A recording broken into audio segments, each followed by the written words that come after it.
Hello বন্ধুরা, কেমন আছো? আজকে চলে এসেছি আবার একটি নতুন রেসিপি, শিং মাছের পাতলা ঝোল।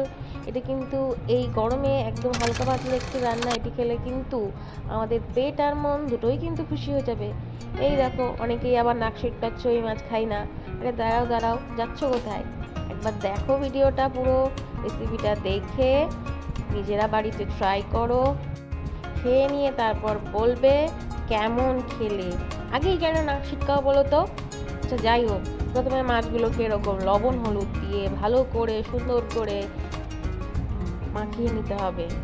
বুঝতে পেরেছো? ভালো করে মাখাবে কিন্তু। আচ্ছা, ভালো করে মাখানোর পর মাছগুলোকে আমি সাইডে রেখে দেবো।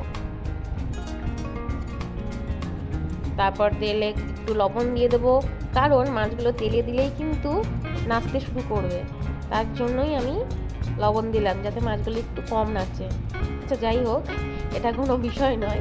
মাছগুলোকে এরকম সুন্দর করে তেলে দিয়ে হালকা হালকা করে ভেজে নিতে হবে। দাঁড়াও দাঁড়াও, পুরোটা শোনো। ভাজতে বলেছি, কিন্তু বেশি ভাজবে না কিন্তু। বেশি ভাজলে কিন্তু মাছগুলো শক্ত হয়ে যাবে। একদম হালকা ভাজবে, ভেজে নিয়ে তুলে রেখে দেবে। তারপর আলুগুলোকে সুন্দর সুন্দর করে কাটবে, কেটে নিয়ে একটু গরমের জলে সেদ্ধ করে নেবে। সেদ্ধ করে নিয়ে একটা পাত্রে তুলে রেখে দেবে। বুঝতে পেরেছো? তারপর সেই ভাজা মাছের তেলের মধ্যে আমি অল্প একটু তেল দিয়ে দেবো। তেল দিয়ে তেলটা গরম হলে এটার মধ্যে আমি শুকনো লঙ্কা তেজপাতা ফোড়ন দিয়ে দেবো। এর মধ্যে অল্প একটু জিরে ফোড়ন দেবো। দেখবে জিরেগুলো তেলে দেওয়ার পর সুন্দর করে নাচতে শুরু করবে। যেই দেখবে জিরেগুলো নাচা বন্ধ করে দিয়েছে, ঠিক তখনই সেদ্ধ করে আলুগুলো তেলের মধ্যে টপাস টপাস করে ছেড়ে দেবে এবং হালকা হালকা করে নাড়তে থাকবে। তারপর আমি একটা পেস্ট বানিয়ে নিয়েছি। এখানে কিন্তু কাঁচা লঙ্কা বাটা, জিরে আদা বাটা, পরিমাণ মতো হলুদ, কাশ্মীরি লঙ্কার গুঁড়ো, অল্প একটু চিনি দিয়ে একটু জল দিয়ে এরকম করে একটা পেস্ট বানিয়ে নেব। তোমরাও চাইলে আমার মতো এই পেস্টটা বানিয়ে এরকম একটু সুন্দর করে ক্যাচ মারতে পারো। যাই হোক, সেটা বড় কথা নয়। তারপরে এটা কিন্তু একদম শর্টকাটে করছি, এই জন্য আলুগুলোকে আমি তুললাম না। একটুখানি সাইড করে মশলাগুলো দিয়ে দিলাম, এর মধ্যে অল্প একটু লবণ দিয়ে একটু নেড়ে একসাথে আলুর সাথে ভালো করে মিশিয়ে নেব। ভালো করে মেশাবে কিন্তু। তারপরে মশলাগুলোর মধ্যে আমি অল্প পরিমাণ লবণ দিয়ে দেবো।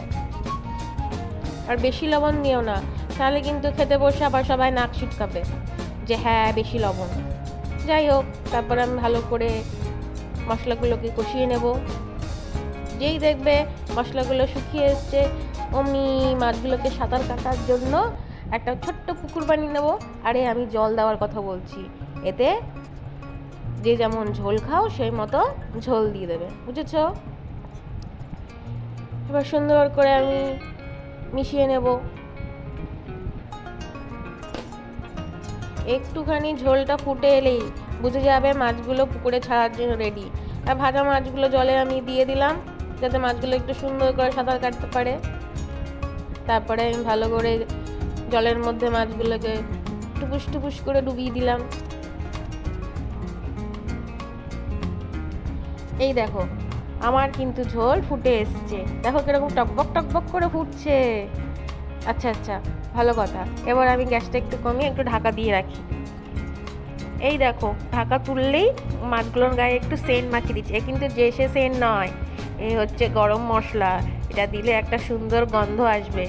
আমরা তো অনেক ব্র্যান্ডের সেন্ট মাখি, কিন্তু এদের জন্য এই একটাই সেন্ট দিয়ে আবার খানিকক্ষণ ঢাকা দিয়ে রাখবো। সেন্ট, এই দেখো খানিকক্ষণ পর ঢাকা দিয়ে সেন্টের গন্ধটা শোকো। ও হেভি সেন্ট বেরোবে কিন্তু, চারিপাশে সবাই জানতে পারবে। আচ্ছা, তারপরে ভালো করে একটু নাড়ো। এই দেখো, আমি কিন্তু হালকা হালকা করে মাছগুলো টিপে টিপে দেখে নিচ্ছি নরম হয়েছে। বাঙালির তো জানো স্বভাব আছে, একটা ভাত টিপে নেই বলবে ভাত হয়ে গেছে। হ্যাঁ, এখানেও তাই। একটা একটা আলু একটা মাছ টিপে দেখলো মাছ সেদ্ধ হয়ে গেছে। এবার সুন্দর করে মাছটা নামিয়ে নিলাম। দেখো কি সুন্দর হয়েছে। এবার নিজেরাও বাড়িতে একবার ট্রাই করো, খাও। খেয়ে নিয়ে কিন্তু অবশ্যই বলবে কেমন হয়েছে। আমার মনে হয় এটা খেলে তোমাদের পেট আর মন দুটোই খুশি হয়ে যাবে। বুঝতে পেরেছো? আরে দাঁড়াও দাঁড়াও, চলে যাচ্ছ কোথায়? ভিডিওটা যখন এতখানি দেখেছো তার মানেই ভালো লেগেছে। একটু হলেও ভালো লেগেছে বলো? তাহলে একটা ছোট্ট লাইক, একটা ছোট্ট কমেন্ট করে দাও। আর তোমরা যদি ফেসবুক থেকে দেখো তবে একটা ফলো, আর ইউটিউব থেকে দেখলে সাবস্ক্রাইব করে দাও। টাটা, সবাই ভালো থেকো, সুস্থ থেকো। আবার চলে আসবো পরবর্তী একটি নতুন ভিডিও নিয়ে।